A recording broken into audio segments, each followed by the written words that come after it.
I started my academic life as a pretend scholar. I wrote about Benjamin and the figure of the collector.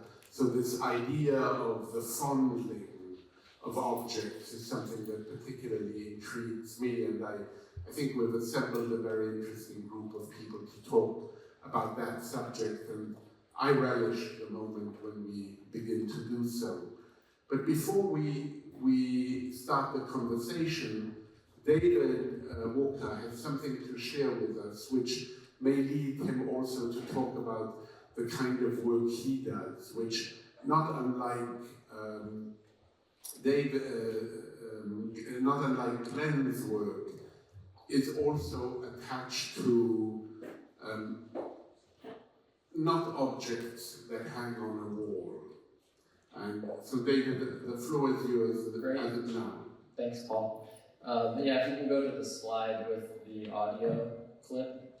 So this is the first time, I believe, that one of these audio diaries that Louise Bourgeois created. So I've listened to over 130 hours of these. This is the first time a clip is being played publicly. So we can play that. Since March 29, 1975, and I have not become near my tape recorder for 6 months. Because one fine day I decided that the tape recorder was a substitute for life, and I would put emphasis on working, seeing the friends, running the house, and being as alive as I could. And I decided that the tape recorder didn't serve any purpose. Well, I take my mind today, and that if nothing else, the tape recorder is an outlet. It is an intelligent outlet for extreme anxiety. And you can tell there's this sort of haze of the age of the tape on it. I can maybe most people are like, what is she saying? I can hear every word because I've listened to this voice, which is filtered. How many times have you listened to this particular moment? Yeah, at least a handful in preparation. So I'm curious what this did to you. Yeah. No, truly, I mean, you know. To be determined. To you, I mean, because it is an ailment, right? There you are listening to 130 hours. I have trouble listening to a single conversation I've done, but you've listened to 130 hours. So share with us what this feels like, and just where does this happen, and how many hours a day can you stand it? Well, yeah, I think I'm almost done, I think, but we're still finding materials, so there's a chance that some more of this will surface later, but I mean, yeah, I have for a long time I had one AirPod in the whole workday, because I was just doing this for most of the day. But it does get tiring in a way that's strange, because it's not physical work. What I'm doing when I'm listening to them is, after uploading it into an AI transcription service that does about 50% of it, give or take, I'm editing the transcription to be more right, whatever that means. So there's always sort of, we'll talk a bit about this kind of transcription and translation ideas. But I'm listening and I'm editing, so I'm often pausing and going back, sometimes spending far too long, longer than I want to admit, trying to decipher 1 or 2 words, which end up being, not that important, but trying to decipher it all. It happens mostly in the office. It does happen at home 1 day a week when I work from home. So the voice is in the workspace and the home space. It's weird, I mean, as Lisa mentioned in the last session, the kind of personal relationship you have with a person is very strange. And talk about that a little bit, this notion of being haunted by a voice. I mean, I know from my own personal experience, from all of these conversations I've had, I'm constantly haunted by all these voices I've heard.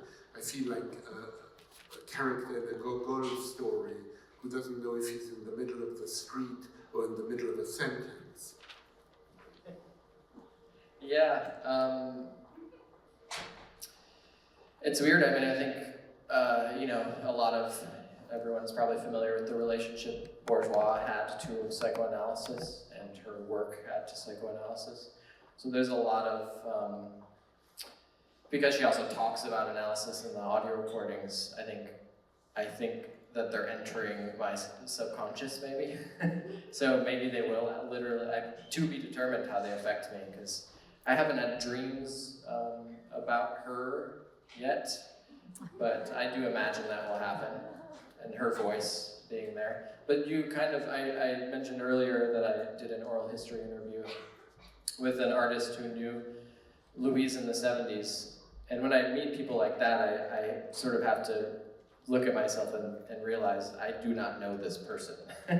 Like she knew her in the 70s. I have a feeling I know her, and when I talk to people who really did, from different periods of her life, it's interesting to kind of confront that in those moments.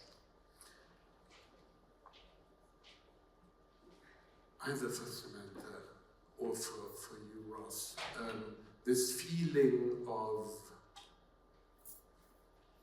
knowing someone who you've never met, but in many ways you might know better than some of the people who met that person. I'm curious how that plays out in your work. Either of you. It's interesting that you said it's not physical, because I find it, one of the things I love about being in the archive is how physical it feels, whereas writing so much of the time feels like it mostly occupies the intellect. Here's a space where I can do research and get to intimately know the subject through the objects and papers that they've left behind through touch and scent and sight and sound. And so it feels very embodied to me. It feels very present, very physical. When I first went into Hannah Arendt's archive, her handwriting was nearly indecipherable to me. And so I made alphabet tables. And I would trace out her words and letters until I had all of her A's that I could find, all of her B's that I could find. And I would take them home at night when the archive closed, and I would kind of study them. And eventually, after a few months, I could read her handwritten notebooks and letters and her scrawl, and I got to know her typewriters and which keys were sticky and which keys were missing and what years those were from. And there is an intimacy and that kind of tactile quality of research, but I wouldn't say that I am ever privileged to know the subject that I'm working on in a way that's personal, because they're not themselves present. But one of the things that you do get to see going through the minutiae, that stray letter to the random guy who invited her for lunch, and she writes something back like, "I never take an appointment before 5. Lunch destroys my workday." And so it's a little snapshot. You get all of these little snapshots that you then get to start to arrange into a kind of documentary, into a biography. You start to get a larger picture in that sense. That's what immediately comes to mind. Yeah, I think it depends. This is like a Bill Clinton answer, but it depends what to know means. I have the sense that we can be the most knowing about people we don't know at all when we just kind of make assumptions and feel that we really, a lot of us who read Kafka when we were young, I translated Kafka's Diaries, that's what I'm talking about. And we might have thought we sort of knew him, or we had this very personal relationship with him. And becoming as intimate with the diaries as I became was almost a process of undoing, what I thought I knew. If you know someone for a very long time, they might become much, much more mysterious to you than they might have been at the beginning of your relationship. So it was more like that, where I often needed to suspend what I thought I knew, which is very tricky when you're translating to not sort of solidify your sense of knowing exactly what is meant, especially in somebody's diaries, or of knowing who they are, or assuming you know, and really embracing the lack of omniscience about the person. The more I got into it, the sort of less I felt I could know Kafka, or that he was knowable, but not in some special Kafka way, where of course he's a particularly ambiguous and mysterious figure, but in some way where probably, if you go deeply enough into anybody's intimate writings, you would probably find a lot of that knowing relationship to them undone. I think some people here might not know exactly what you've done in translating these diaries, and how you worked off an edition that is ulterior to the one most people have read. I mean, now most people are reading your translation, but before that, Max Brod, the good friend of Kafka, who Kafka said to him, destroy them or you're a murderer, or something of that nature. It isn't quite that, right? No, he apparently said that to his friend when he was in incredible pain, dying of tuberculosis. Kill me or you're a murderer. Right. Said his friend, the doctor, but he said to Brod where he often, had told Brod that he wanted him to destroy all his work, and Brod always said, I'll never do that. And then he also left him 2 different letters instructing him to do so. Right, so this is interesting in terms of some of the things we said earlier about destruction. And there's a line on which I'd love you to riff. You've done so before, but again, in this context, there's a line by this English psychoanalyst I much admire, Adam Phillips, who said that betrayal is an uncanny form of intimacy.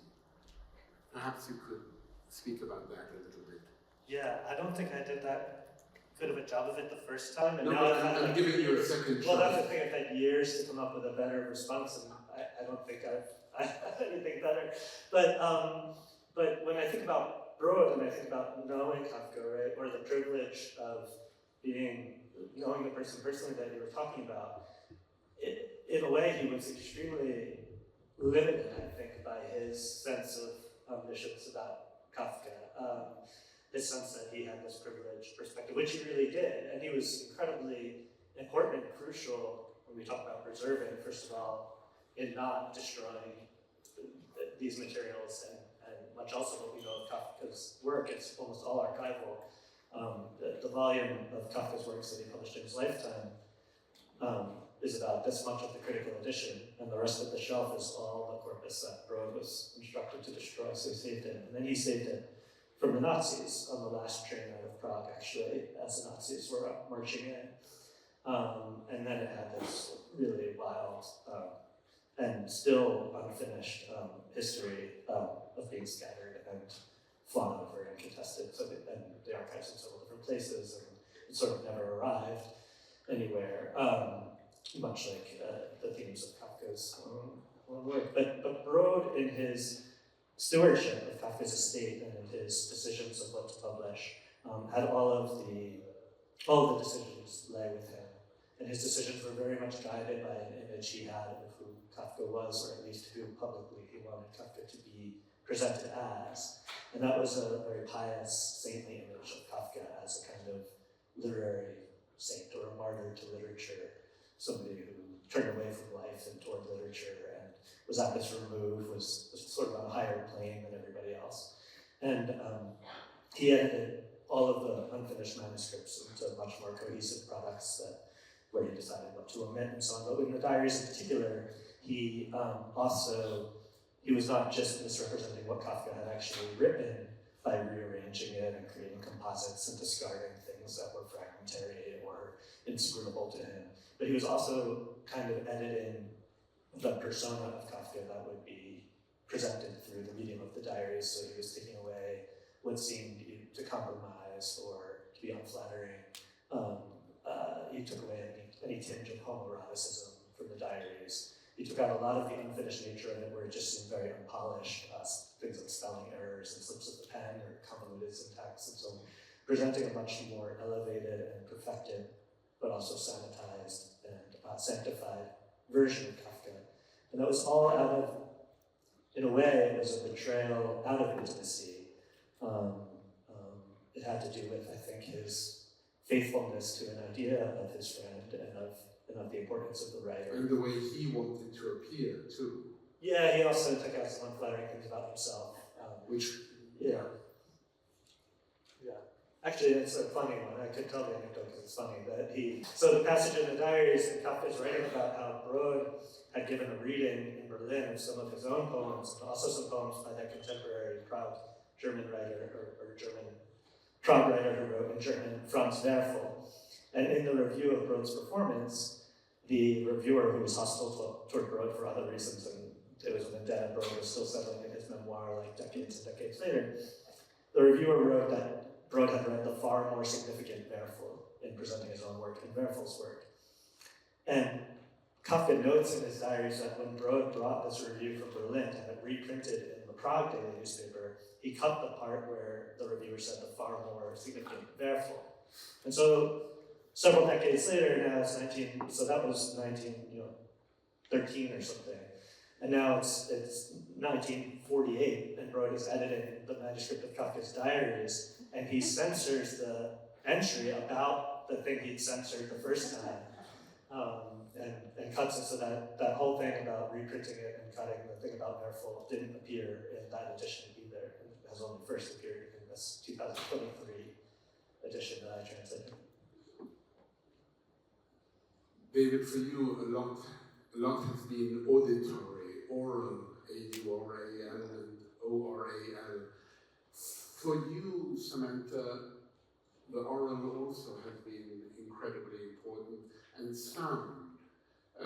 As you went back and sort of went back on the journey to Thomas Mann and the Magic Mountain, you found yourself going back to the Magic Mountain to hear what Mann describes with words, to hear the description, for instance, of a door. Could you say something about that, and how maybe landscape and traveling and pilgrimage is another form of archiving? So in Thomas Mann's The Magic Mountain, I'll begin with what you initially prompted me with. There's a recurring scene where Claudia Shawshot walks into the dining room and the door slams behind her every time, and Hans Castorp finds this very disturbing. Magic Mountain is a very loud novel. There's a lot of description of sound. And so part of my personal writing process, which is somewhat fanatical and not to be recommended, is to often travel to the place where a text was written. And so I spend a lot of time on the road doing this kind of research, because place becomes an archive that provides the material details for the author who's writing the text. And so I went to the two sanatoriums where Thomas Mann had visited and taken as inspiration for the novel, the Wald Hotel and the Schatzalp Hotel. And I won't get into the details of which provided details for what, but in the Wald Hotel, they kept the slamming door intact, and there's a round table in the dining room that is shoved up against it now because it still slams. It still slams. His wife, Katya Mann, had stayed there when they thought she had tuberculosis. And so the manager of the hotel, and I moved the table away from the door and went out on the other side, and she pulled it open and she said, "But we don't want it doing this all the time." We don't want to get rid of the detail. And they've remodeled the hotel 3 times, but they kept the slamming door. So there is that, but I would say in terms pilgrimage and place. It's really the other tactile experiences. Or I was in Ibiza tracking down Walter Benjamin, who spent some time there on 2 separate occasions. And I sat in my hotel room. I like to just show up places and start calling people. And so I started calling around, and I found the island archivist who runs a small imprint, cataloging and archiving every text that's ever been written about the island. Brilliant man, Martin Davies, beautiful person. And he took me all around, and on our last day, he had maps of everywhere Benjamin had been, he had all of his books, he had everything. He took me into a bodega.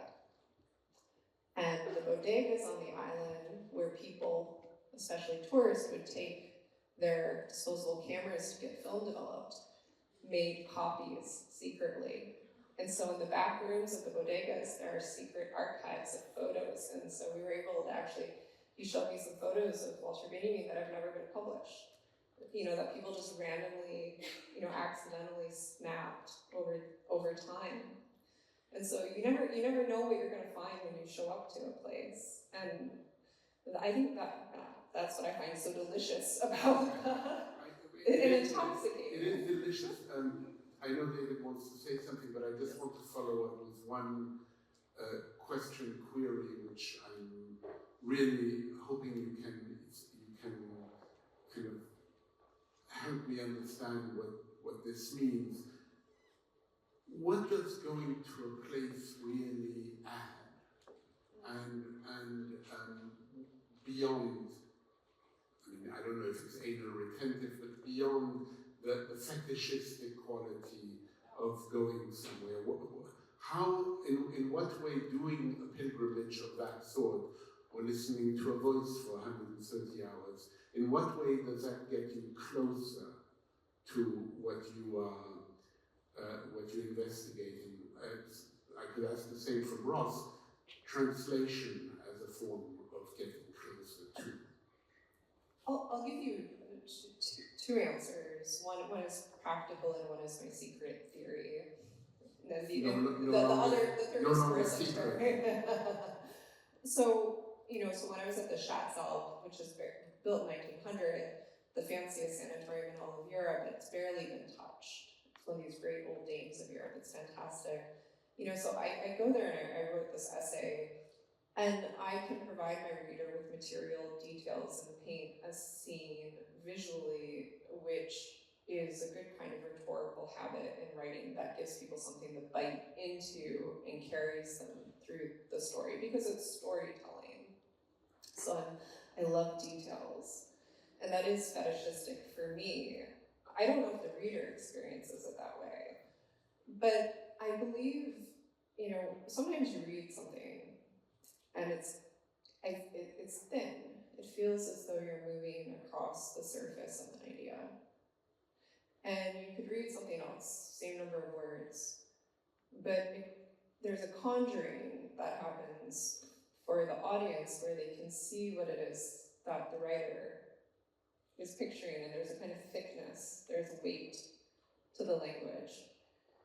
And so traveling to these places, I believe in that act of conjuring through writing. Even if the reader hasn't traveled there with me, they feel the weight in the word and can see the scene more vividly, and I think that makes it more alive. It's a way of, perhaps a kind of reduction, but it is a kind of aliveness that one can bring through word. Yeah, I think for audio, if you could go to the slide that has the double exposure image, audio and listening to Samantha, thinking about, made me think about this idea of potential, which this image is also in the booklet, which is, accidental, most likely double exposure image, which sort of mirrors to me what the audio, there's 130 hours of audio, that's a lot, it's an enormous amount, but to me it suggests, how many hours does a person speak in their lifetime And it sort of suggests that this potential of something, which doesn't have to be documented to be considered. And in the course of work, we visit other archives often, and we went to see the estate of Hannelore Barron, who's an artist who lived in New York, and her son Mark told us a story about how she would record when her best friend moved away. They would send each other a single tape back and forth and record each other messages, erasing over the message the previous person had sent over and over and over again. Doesn't remember how many times, but the idea of that speaks to that potential. And while the audio doesn't exist, this object, going back to the kind of physical quality, I said, it's not physical work to listen to audio, but it is very physical in it. In this instance, the audio diaries that we work with were recorded on physical tapes, so there's a magnetic imprint that created the sound. And in the case of this tape that Hannelore Barron was sending back and forth, the only recording that exists that we can hear is the last one, but as Glenn was talking about, the destruction happens during the course of the practice, the course of the recording being made. And we can't hear that, but it gives us this enormous potential to consider, which I think is why audio, much like going to a place, I think you're seeking this potential of what it means to be where the thing was made. And we work at the Easton Foundation in an office next to Louise Bourgeois' longtime home, so I'm sort of in physical proximity to where she recorded her audio recordings.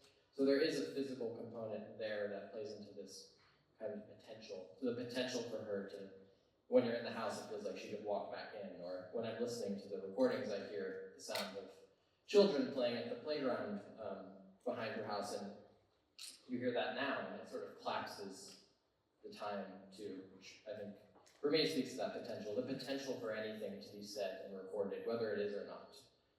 That's really vague in a way, but... Before I ask Ross to comment perhaps and talk about translation as a desire in some way to go back, if possible, to an original, you also were talking to me at one point about, in one of our conversations, about listening to voicemail. Yeah. And so, family. but that is personal. Can you talk about that? Yeah. I once met the man who invented voicemail. So I'm particularly interested. Amazing. Yeah, that makes me think of the David Wojnarowicz archive includes some voicemail tapes that I want to listen to now after this. And he is the only artist I know of that recorded these sorts of, we call them audio diaries, but he called them himself tape journals, I believe. But I'm sure if there are artists out there now who record themselves, imagine someone in however many years listening to you. It's pretty great. But yeah, I digitized a voice, an answering machine. That's what they're called, right? I was going in a voicemail, but that's actually like a phone, a cell phone thing. Yeah. And it's my family, it's my home phone from when I was probably 7. And it's my siblings, my mom, me calling and speaking. And they're very mundane, obviously, but it's as if you're answering the phone then. Because the way answering machines worked, everyone thought you were home, so most of them are just, hello, hello, like over and over and over again until the person answers. So the content itself isn't much, but it does get at this, which we talked about in some of our meetings as well, and is quoted in the booklet, The Grain of the Voice. Yeah, but also many of the voicemail messages you've listened to, you can only hear the last one because everything else was erased. Yeah, and I assume that my mother saved everything, and as Glenn referred to, I think her life would maybe be better if she threw some stuff away. But yeah, you flip it over and record over it. And also there's a time kind of fissure in a way, like one side is 1 year and then the other side is 2 years later. So the same tape contains these very different moments and probably does contain recorded over material. Why are you doing this? I have no idea, honestly. Sometimes it's really fun, sometimes, of course, you're dealing with your own family archives, it can be very emotional, very difficult. I don't really know, but I'm doing it. I have an interpretation of both of your stories. So, that's okay. Ross is our analyst. No, I have so in your story, Samantha, it seems like you went all this way to hear a door slam, but that seems like a Gaffer. To hear what? I didn't see To hear what? to hear a door slam. But no, this is just the beginning of the interpretation, which is that I'm an interactive patient. no, but isn't that more of a pretext for something unexpected to happen that then you're going to write about? For an unexpected encounter, like going to Ibiza and finding out that there are these photos there, you didn't go there with that program or plan in mind. Is there something unplanned or unforeseen to happen? Because of course, hearing the door slam, that slams for Katyaman and then later slams for Shota, it's just going to sound like any door slamming. But the trick becomes then an essay that you've written now. It's almost too generous because I dare not anticipate anything. So when I, for instance, showed up at the German Literature Archive in Marbach, and I knew the director of the archive, I knew him, we had gotten drunk together on Vegas, I just got on the train one day. I just felt compelled to get on the train in Heidelberg, and I went to Marbach and I rented a hotel room. And I walked into the archive, and he saw me right away. He said, "Samantha, what are you doing here? You live in New York. What are you doing here?" And I was, well, I need to see Hannah Arendt's notebooks. They're in a display case. Go sit downstairs. Give me an hour. And I sat in the basement for an hour, and he opened the display cases in the museum, literally threw the notebooks in a baker's box, and sat them in front of me, and he said, "Just let me know how long you're staying." And that's how I prefer to show up. I don't plan. I don't, somewhere I have a list of places I want to go, but I follow my intuition. That's the honest answer, and I'm sure that has much more to do with my own inner compulsions, being a person who chooses to live nomadically in the world. Ross, He was going to do David now. Yeah, it's David. oh, Well, to be interpreted. No, I just think the interpretation would apply to both of your stories. That it's a pretext for doing something new now, as opposed to that there's anything really that you can retrieve. So many people have gone to Kafka's Prague to try to find Kafka there. Of course, he's not there. Like, he's not even. You're not even seeing what he saw, really, right? But you're having an experience of your own. And you could do nothing with that other than have the experience. But if you're a writer, or a translator, or an artist, you might do something with that. Lots of people have written their essay about going to Prague in search of Kafka and running into some shopkeeper who took them on some kind of wild goose chase. I'm just making it up, but that would be, an essay that you might find somewhere in the last 100 years. Of Kafkology, right? And it's like, that's a pejorative term that was invented by Milan Kundera with disdain for people doing things like this. But it's about creating something new, and that sustains in some way the life of the sort of precipitating work of art or the original that you've gone off in search of, but you're never going to find the original, you're only going to find some new experience, often an accidental, contingent one, and turn it into something new. Like you said, you wrote an essay about the pilgrimage to the sanatoriums. And did you go there knowing you were going to write an essay about it, or was it sort of something that emerged? No, I broke myself and almost died, and I couldn't read for 3 months or write, and the only thing I could do was listen to audio. And when I had listened to Beethoven and Chopin until my ears were bleeding, I decided to try a book, and I put on The Magic Mountain. And by the time Hans Castorp was dead, I had returned to the world, and I wanted to go there to see what that was, and I had no expectation beyond that. And the essay was born there. I don't write anything. I don't go into anything I work on with a plan or a program in that way. So I go, and then you say, how was the trip? And I tell you a story, and that's how I start to know what I think about it. I don't have a kind of programmatic approach personally, because I don't think I would be a very good writer if I did that. I'm not a very good writer. And so it's more just allowing myself to be present to what I expose myself to, and then letting it form in a narrative. I did the same in Portbeau for Walter Benjamin. I decided to go, and I keep looking at Paul's archive sitting on the corner of the stage too. Paul's been sitting up here with an archive all day. I wonder what's in his bag. But I went to the Portbeau trains. I took the train to Portbeau, which was a terrifying experience.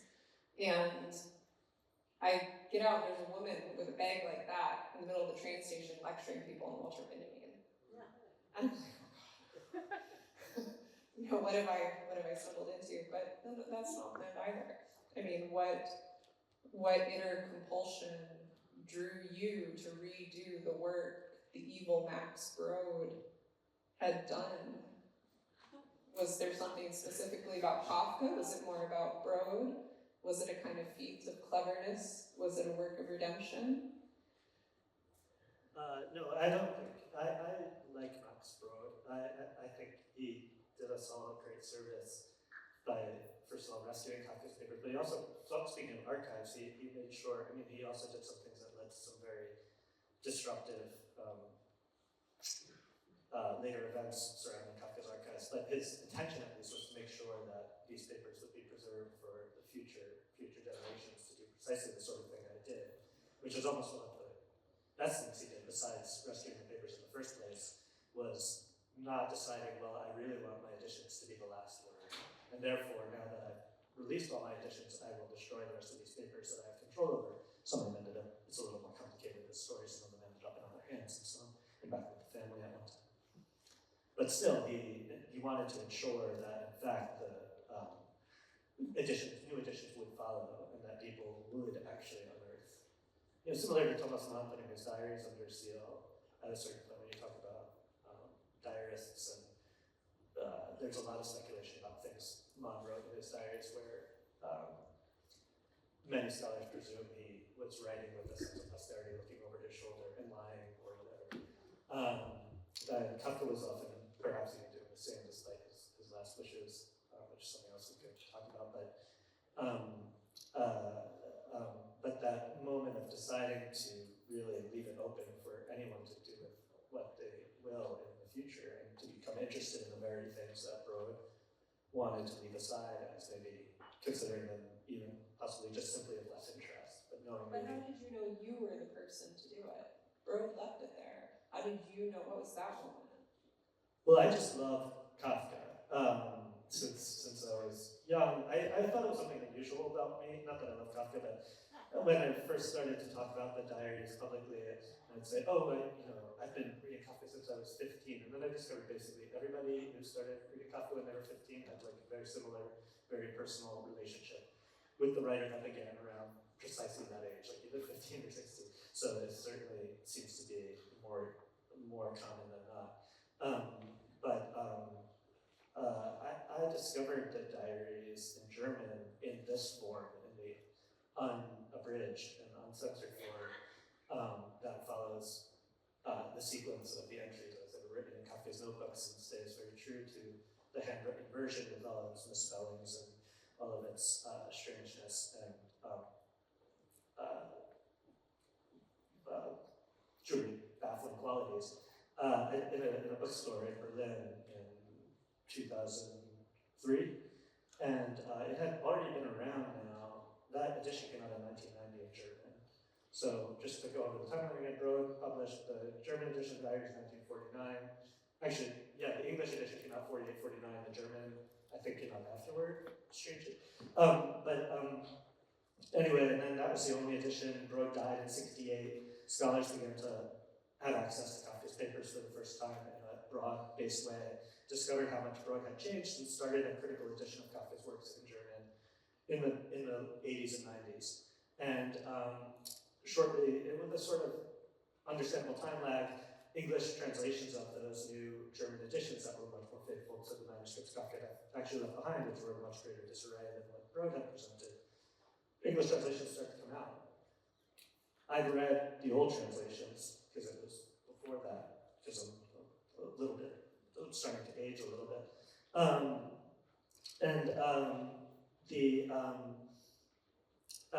When I came across the edition of the Diaries in German, it was so striking to me how much it differed from what I read in English so long ago, and loved when I read it in English. I think a lot of people were inspired by that old edition of the Diaries, even famous diarists were kind of mimicking that. Sorry, this is turning my life story, but the German edition, I just presumed somebody else would translate it, because I wasn't even the translator yet, and the trial had come out, the castle had come out with these new editions, so I figured this is just a project that's ongoing. And it was only after I'd been a translator for like 10 years or so, and nobody had done this yet, that I finally had the opportunity where somebody just flat out asked me, what's my dream project? This immediately sprang to mind as the thing that I wanted it to be in the world, and one of the people that experience I had in German of the revelation of what the diaries actually contained and what they actually were that other people hadn't known. And so I took it on, and then it took me 8 years. And the person who said, what's your dream project, ended up not liking what I'd done. I had to switch publishers. I was already 6 years into it and so on, so yeah. David, I see you have notes there. Yeah, I'm just gonna read. I I have 6 pages I'll read, and then okay. Just relating to this idea of like like Kafka saying burn this stuff. It's not as severe, but some of the audio diaries, Louise is like, what kind of idiot would listen to all these? Like, this is worthless. She once described them as like a piece of bread when you're hungry. It serves its purpose, but the next day, don't ask the piece of bread to be eaten. So she's essentially saying, I'm eating the bread she already ate. I'm doing this thing that's completely unnecessary to her. But at the same time, she kept them. And we've talked about this earlier. She used her written diaries extensively during her lifetime. She used her writings in certain ways. The audio diaries were not used, the audio recordings on these reel-to-reel tapes, which are her big ones that she had a machine for, I think weren't used pretty much just because the machine broke. But there's this sort of tension there, and this whole thing I'm doing, she's essentially sometimes telling me, like, why are you doing this? And when you ask me, I don't know, when she asks me, I don't know either, but I also love to do it. Even though half the time she's talking about whatever, it's not like a philosopher or something, but there's also a lot in that. It's like a life is everything that happens. So even if she's talking about the soup she ate giving her indigestion, it's like, you know. Lots of interesting Kafka settings. Yeah. There's actually a lot of overlap. Kafka and Samantha, in your beautiful essay in the booklet, there are many beautiful essays. I encourage everybody to read them. You have one line that haunts me, where you say, you must touch in order to look. Say a little bit more about that. Because also you talk about it in terms of I love touching things in archives. You're not supposed to touch things with gloves on, which surprised me.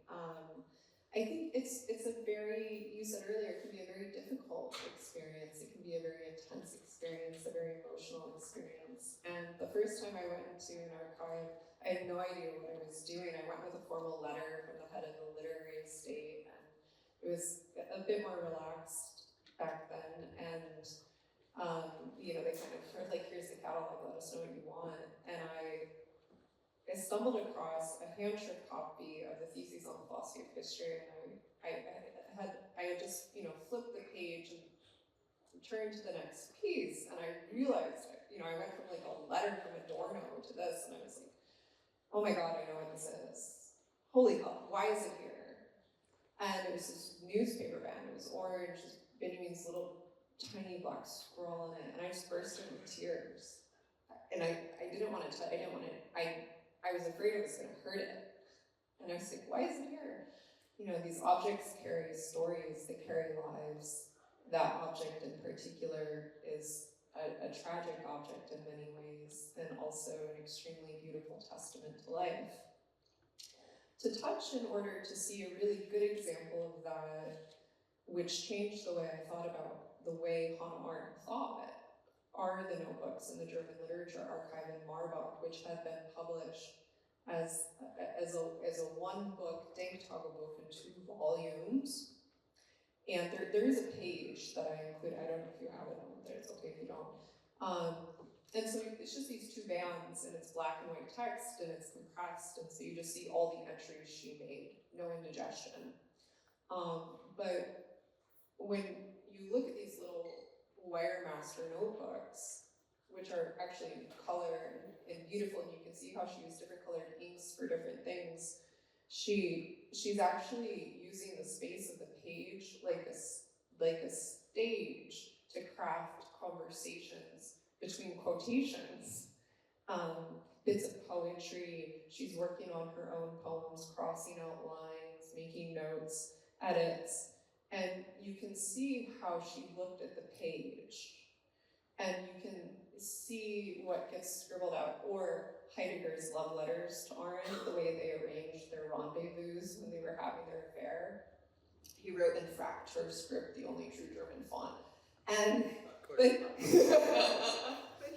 he folded them like origami, so that no text was visible from the outside, and they had to be open, and so these are just things you don't know unless you go. And you never. So this is why you go. Well, Paul's cutting me off. No, sorry. No, so this is why you go, because if you don't go, you don't get that tactile feeling, Again, I think it's a question of surface. You can look at the black and white reproduction of a letter on a computer screen, which is often what they first want you to do, but you don't know the handwritten note that's been scribbled on the back of the piece of paper that you can't see. It's a question of depth. It's a question of and it's never complete. The picture's never complete, but it's a question of depth.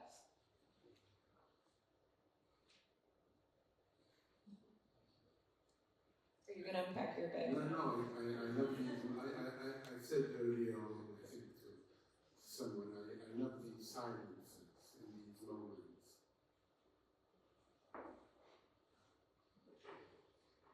Anything else come to your mind?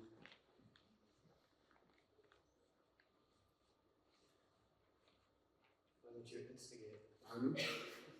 You're the instigator, right? I am the instigator. Well, I think I'll end with something a bit later, but I think we'll take a few questions, and then there'll be a little surprise after that.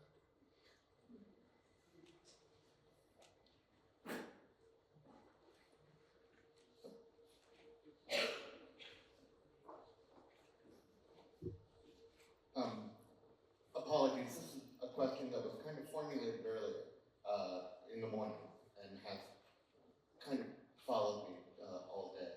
And we talked about archival absences and, the inverse is presences. And I think we've approached in many different directions the burden of archives, especially on the institution. But we haven't quite maybe gone into depth about the burden on the individual. and then what the inverse of that is. And I was wondering if you could speak more to that, because I was thinking about the burden on Max Brooke. Yeah. Anyway. I was thinking about that a lot today in a certain way. I was thinking about this Nietzsche essay that's often taught on the uses and disadvantages of history for life. I don't know if archivists read this essay. It's kind of an antiquarian, anti-historicist. It was Nietzsche, so it contradicts itself constantly. It has something in there for everybody. But at the very beginning, he talks about the cow being happy because every moment it forgets everything that it knew. And he's talking about what's good about forgetting, and the burden of sort of old things continuing to weigh on you, or having too many old things accumulated around you, and somehow holding you back from the new. It's a very 19th century German type way to think, maybe, and probably not one that most of us fully would endorse. Kafka often had the impulse to destroy things, and he did destroy a lot in his lifetime. We don't know if there were almost surely no books that preceded the ones we have that he destroyed. And up until the last year of his life, when he was instructing the woman who was taking care of him and living with him and who was his lover at the time, Georgian monk, she confessed to Max Brod of having burned things at Kafka's instruction. You could imagine Brod's feelings upon hearing it.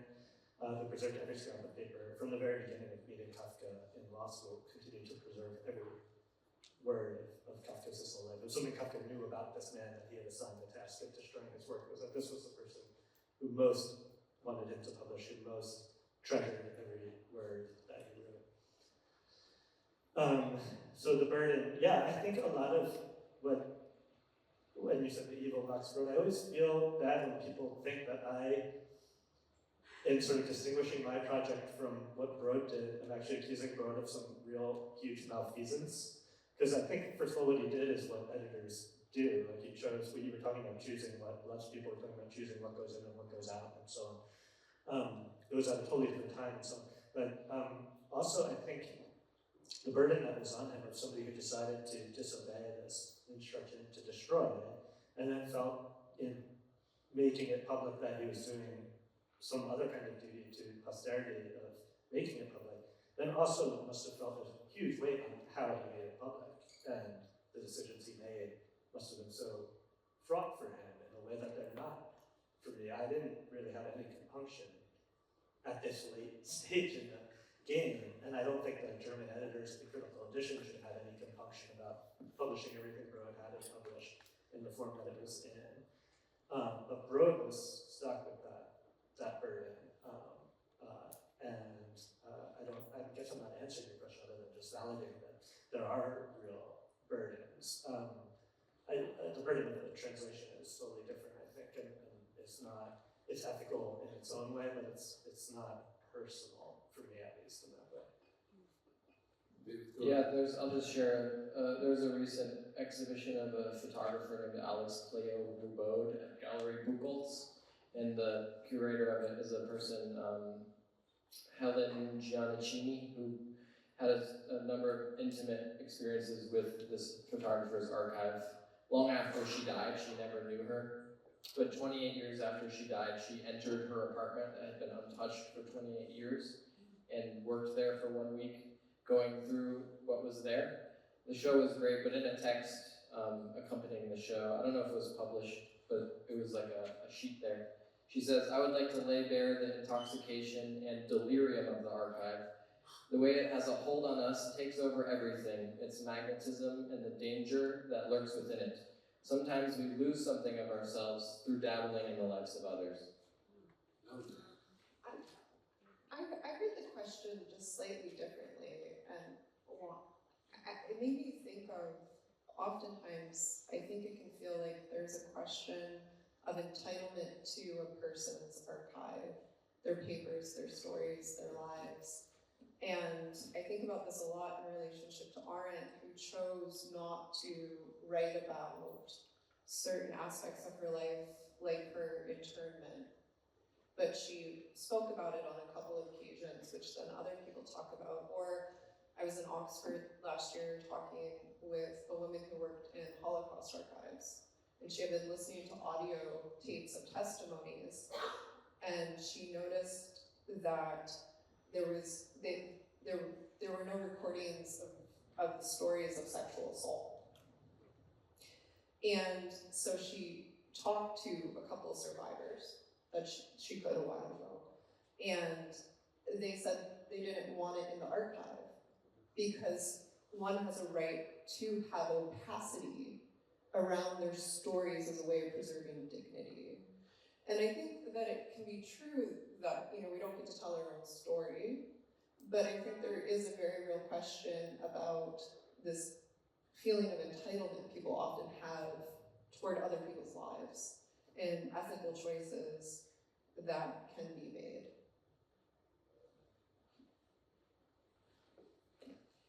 So you're all concerned with the lives of people who are considered creatives. Do you consider your work creative?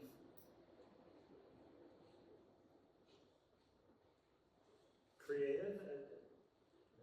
I don't think it's that big a claim to make that one's work is creative. But I would guess that we all consider our work in some way creative. Is that correct? I think so, in the way you kind of, You sound a little doubtful. well, sometimes like deciding how to express in text a person repeating something over and over again, or I'm like, should I say every time she coughs? Which I have.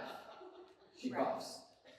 So I don't know that I would think of that creative, but it is creative in a way, because now people who, generally when people use these, we think that they'll use the transcripts. They're not available to researchers widely, the audio diaries, but there's an element of me in it, so there is a creativeness in that, and that the presence of the person doing the transcription is there.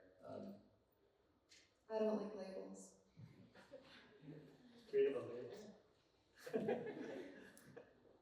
think it's just a description of, yeah, if you're creating something new. We heard from Ross about why he chose to write about Kafka, and I wanted to ask Samantha about why you chose Hannah Arendt, and also just for all of you, I guess, to ask if you all keep journals of your own.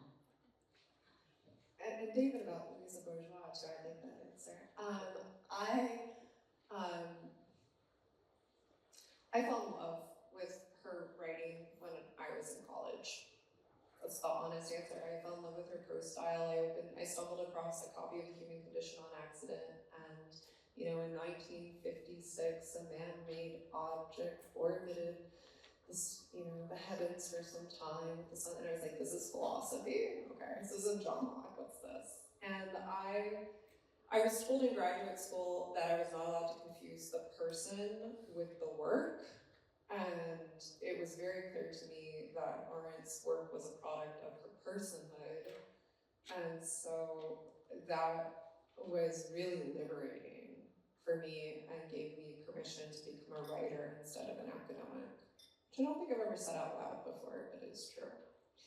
I have compulsively kept notebooks, the exact same black moleskin notebook, since about the time I discovered Hannah Arendt when I was 19, and I have no idea how many of them are now, but they are an absolute disaster because I don't separate my personal life from my note-taking or my writing or my academic life, so good luck, or / I'll burn them.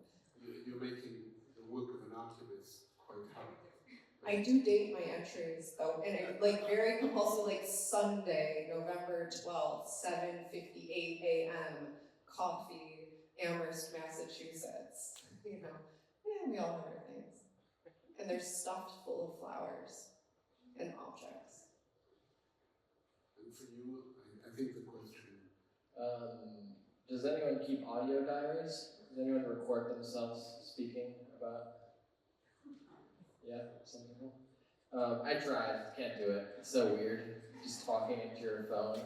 Like, if you're talking to someone, there's no one there, obviously. You're talking to yourself, and yourself as someone else, and the imagined person. It's so weird. But I've tried to keep journals, but it hasn't been regular. So for me, I mean, Samantha archive here. It's interesting to be doing this symposium because it really brought out and brought home the idea that I haven't kept anything. So the conversations I've had, unless they've been recorded and printed, are gone. They are in the memory of the people who came. And I actually relish that. I love the fact that there's very little of a record of it. But I'm also thinking after the symposium that maybe I should change my ways. For me, what matters is the spoken word. I often love quoting this line of Tristan Tzara, one of the founders of Dadaism, who said that thought is made in the mouth. And I love that. I love the idea that you come into being by talking. But I keep nothing. But that might change. I think I've got a sign that we should end soon. But I began with Edmond de Waal quoting Proust, and I'd like to finish with this poem by Wendell Berry, and just leave you with his words. It's called The Loved Ones. The loved ones we call the dead depart from us and for a while are absent. And then, as if called back by our love, they come near us again. They enter our dreams. We feel they have been near us when we have not thought of them. They are simply here, simply waiting, while we are distracted among our obligations. At last, it comes to us. They live now in the permanent world. We are the absent ones. Well, thank you very much for attending.